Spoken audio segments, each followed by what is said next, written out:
Vous êtes-vous déjà demandé pourquoi certaines personnes reçoivent la guérison presque immédiatement, tandis que d'autres semblent attendre une éternité malgré leur foi?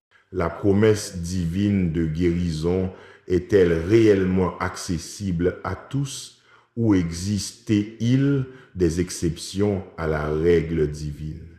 Aujourd'hui, je veux vous faire comprendre que la guérison n'est pas seulement une possibilité, mais une promesse divine qui n'attend que vous. En offrant votre cœur dans la prière, surtout au petit matin, lorsque le monde dort, vous ouvrez la porte à la guérison holistique que Dieu est prêt à vous offrir. Ensemble, nous explorerons les merveilleux principes bibliques qui vous permettront de recevoir la guérison divine et de vivre une vie pleine et épanouissante dans tous les domaines, corps, âme et esprit.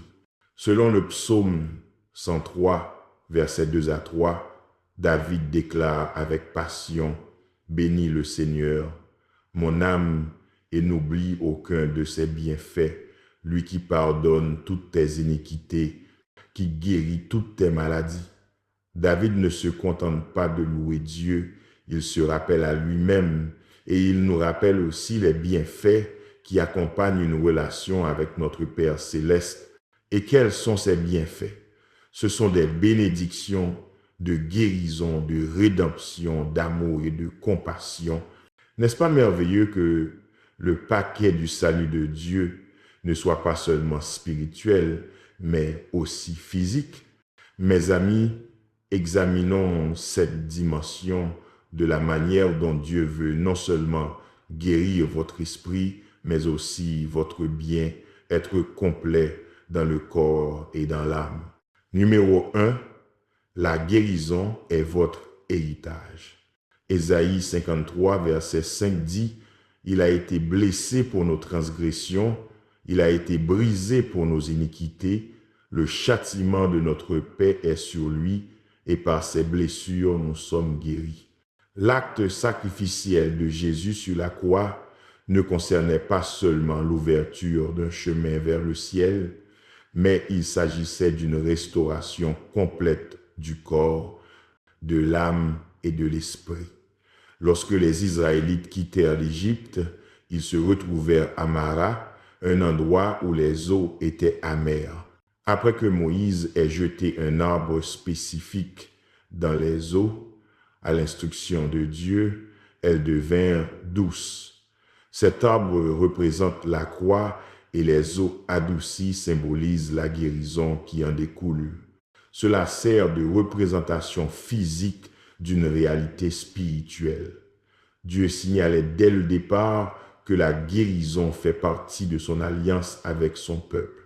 Parfois, nous avons tendance à spiritualiser la guérison, la rendant uniquement liée au bien, être moral ou spirituel, et bien que ceci soit essentiel, n'oublions pas que Dieu s'est soucié de nos corps physiques en les incluant dans le paquet de la rédemption. Numéro 2. La nature de Dieu est de guérir. Lorsque Moïse demanda à Dieu de se révéler, Dieu répondit dans Exode 34, verset 6, « L'Éternel, l'Éternel Dieu, miséricordieux et plein de grâce, lent à la colère et abondant en bonté et en vérité. » Mes amis, comprenez bien ceci. Il est dans la nature de Dieu de guérir. C'est une partie de son caractère. Dans un roi 17, nous rencontrons l'histoire d'Élie et de la veuve de Sarepta. Lorsque son fils tomba gravement malade et mourut, Dieu ne la blâma pas et ne dit pas que c'était sa volonté. Élie pria et l'enfant fut ramené à la vie. La nature de Dieu s'est manifestée dans cette situation. Il est un restaurateur de vie et de santé. Le nom de Dieu, Jéhovah Rapha, signifie littéralement « l'Éternel qui guérit ». Lorsque Dieu conduisit les Israélites à travers le désert, sans eau, il ne se contenta pas de leur fournir de l'eau, il se révéla aussi comme Jéhovah Rapha. Il était en train de dire clairement que la guérison n'est pas seulement quelque chose qu'il fait, c'est qui il est. Même dans l'Ancien Testament, avant la croix, Dieu était activement impliqué dans le ministère de la guérison. Numéro 3, la prière comme porte d'entrée vers la guérison. Jacques 5, versets 14 à 16 nous conseille: quelqu'un parmi vous est-il malade? Qu'il appelle les anciens de l'Église et qu'il prie pour lui en l'oignant d'huile au nom du Seigneur, et la prière de la foi sauvera le malade et le Seigneur le relèvera. La prière n'est pas simplement un acte, c'est une porte d'entrée, un point de contact entre l'humanité et la divinité. Considérez l'histoire d'Ézéchias qui, face à une maladie terminale, tourna son visage contre le mur et pria. Dieu ne seulement le guérit, mais lui ajouta 15 ans de vie. Ce qui est remarquable, c'est que Dieu changea son propre décret en réponse aux prières d'Ézéchias. Cela démontre le pouvoir de la prière non seulement pour demander, mais pour recevoir la guérison de Dieu. N'ayons pas sous-estimé la prière de la foi. Numéro 4, la guérison divine et la responsabilité humaine. Jésus déclara clairement dans Matthieu 9, verset 29, « Selon votre foi, qu'il vous soit fait. » Bien que Dieu soit la source ultime de la guérison, il y a une part que nous jouons dans l'activation de cette guérison. Sans foi, même les prières les plus puissantes ne portent pas de fruits. Par exemple, la femme souffrant d'une perte de sang a dépensé tout ce qu'elle avait pour les médecins, mais le moment où elle toucha le pan du vêtement de Jésus, elle fut guérie. Jésus ne dit pas « ma puissance t'a guéri », il dit « ta foi t'a guéri ». La foi de cette femme a extrait la vertu de guérison de Jésus.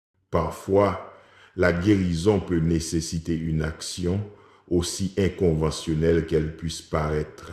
Numéro 5, la guérison comme témoignage. Révélation 12, verset 11 nous éclaire: « Et ils l'ont vaincu par le sang de l'agneau et par la parole de leur témoignage. » L'une des facettes les plus négligées de la guérison est qu'elle sert de témoignage de la bonté de Dieu. La guérison du jeune homme aveugle né dans Jean 9 Newton n'a pas seulement restauré sa vue physique, elle a aussi ouvert les yeux de ceux qui ont été témoins du miracle. La guérison est un outil évangélique servant à restaurer l'individu et à glorifier Dieu dans une communauté. Numéro 6, l'importance de rester dans la parole de Dieu pour votre guérison. Jésus dit dans Jean 8, versets 30 et 1 à 32, « Si vous demeurez dans ma parole, vous êtes vraiment mes disciples, vous connaîtrez la vérité, et la vérité vous rendra libre. » La vérité ici n'est pas simplement un accord intellectuel avec un ensemble de faits, mais une révélation transformante qui conduit à la liberté, y compris la liberté de la maladie. Le mot de Dieu est vivant et actif, plus tranchant qu'une épée à deux tranchants, comme le dit Hébreux 4, verset 12. Le mot peut pénétrer dans les cellules de notre corps et les aligner avec la santé divine. Numéro 7, la guérison de l'âme. Jésus nous invite dans Matthieu 11, verset 28, « Venez à moi, vous tous qui êtes fatigués et chargés, et je vous donnerai du repos. » Parfois, nous recherchons la guérison physique en négligeant le bien-être de notre âme, mais Jésus offre une guérison qui est holistique pour le corps, l'esprit et l'âme. La guérison que Jésus nous offre touche le noyau même de notre être, apportant la paix et la guérison non seulement à notre corps, mais aussi à notre âme. Parfois, la guérison commence lorsque nous mettons notre âme en ordre. Prière pour la guérison. Maintenant, à tous ceux qui entendent ma voix, prions ensemble. Je veux que vous priez cette prière avec moi pour que vous puissiez recevoir toutes les bénédictions de cette prière. Prions notre Dieu gracieux et miséricordieux. Père céleste qui est dans les cieux, je loue ton saint nom et je te donne toute la gloire. Tu es le Créateur des cieux et de la terre. Je viens devant ton trône de grâce et de miséricorde, reconnaissant que tu es le Dieu tout-puissant, le grand médecin. Tu es Jéhovah Rapha, le guérisseur de toutes nos maladies. Seigneur, ta majesté et ta bonté sont au-delà de la compréhension humaine et je t'adore pour ce que tu es.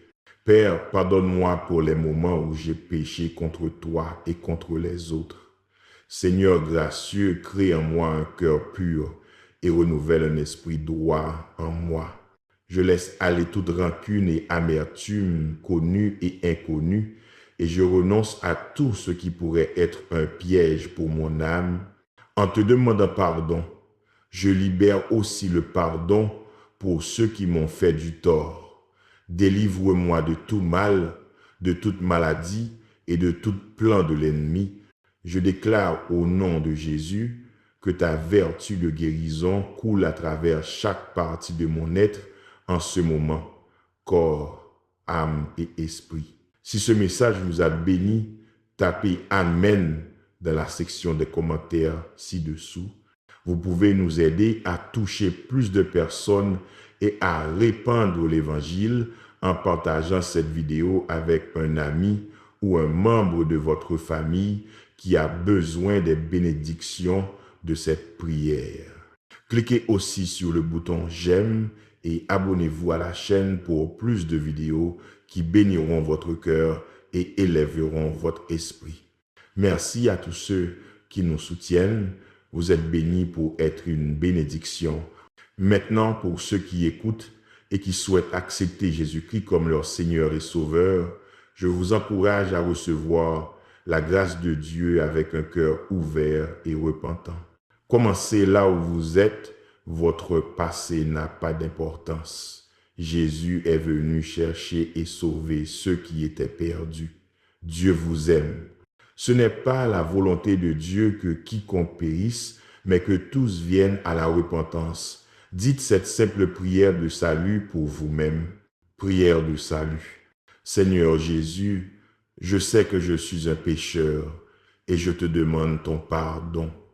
Je crois que tu es mort pour mes péchés et que tu es ressuscité d'entre les morts. Je me détourne de mes péchés et je t'invite à venir dans mon cœur et ma vie. Je veux te faire confiance et te suivre comme mon Seigneur et Sauveur. Seigneur Jésus, écoute ma prière, je prie. Merci Seigneur de m'avoir sauvé. Amen. Maintenant que vous avez prié cette prière, vous pouvez demander à un pasteur de vous baptiser dans une église locale et de rendre cette décision publique. Le baptême est un symbole de cette décision de suivre Jésus. Je vous encourage ensuite à avoir des moments de communion avec d'autres croyants pour en apprendre davantage sur votre nouvelle vie et mieux connaître Dieu. N'hésitez pas à laisser vos demandes de prière dans la section des commentaires afin que nous puissions les présenter devant Dieu pour vos bénédictions et victoires. Nous invitons aussi d'autres croyants sur la plateforme YouTube et partout dans le monde à se joindre à nous et à commencer à prier pour vous dès maintenant.